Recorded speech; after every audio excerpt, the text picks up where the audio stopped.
Live from Studio 5 in New York City, this is the News at 6. It is Thursday night. Hi, everybody. I'm Ernie Adastis. We thank you very much for joining us again, of course, and we do appreciate your nice reaction to our Positive Health series all this week. In just a minute, we're going to check the top stories for you of the day. But first, let's continue talking about the art of living well. We've already covered diet, exercise, and preventative care. So now we focus on good mental health. It's true that our physical well-being is very much connected to our emotional and mental health. A top psychologist is here tonight with some very important advice for us. But first, Carrie Drew continues our series on the art of living well.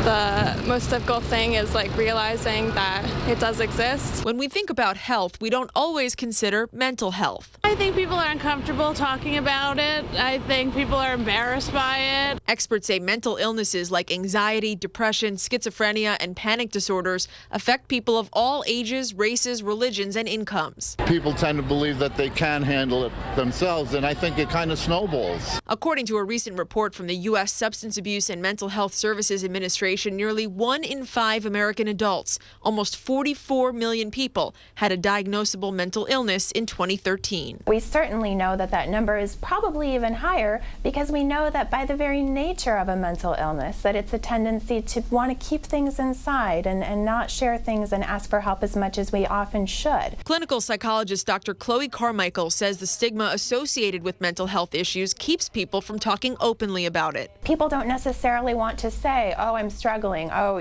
this is all going on, and so they keep it inside, which actually sometimes makes it fester, makes things get worse. When it comes to the common issue of anxiety, she told us some of the signs to look for. You can't stop thinking about something, even when you try, even when you're out supposedly having fun with your friends, but that topic is still just running in the background and it's like you can't turn it off. That would be a sign that you need to maybe get some help. Dr. Carmichael says depression is also prevalent, especially around the holidays. People feel like they're supposed to be having this cookie-cutter, perfect holiday experience, and maybe they don't have family close to them, or maybe they're struggling financially. But what if it's a friend or family member struggling?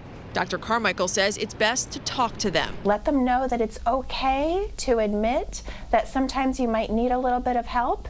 If the person shuts you down, then sometimes it can actually be helpful to share with that person about your own experience. And you can tell them, if you don't want help, it's okay, but I have to tell you it hurts me to see you feeling this way. With mental illnesses, experts say every case is different, but recovery is possible. Having the insight and awareness and healthy behavior of seeking support when you need it is actually the best thing that you can do for yourself. For the News at 6, I'm Carrie Drew.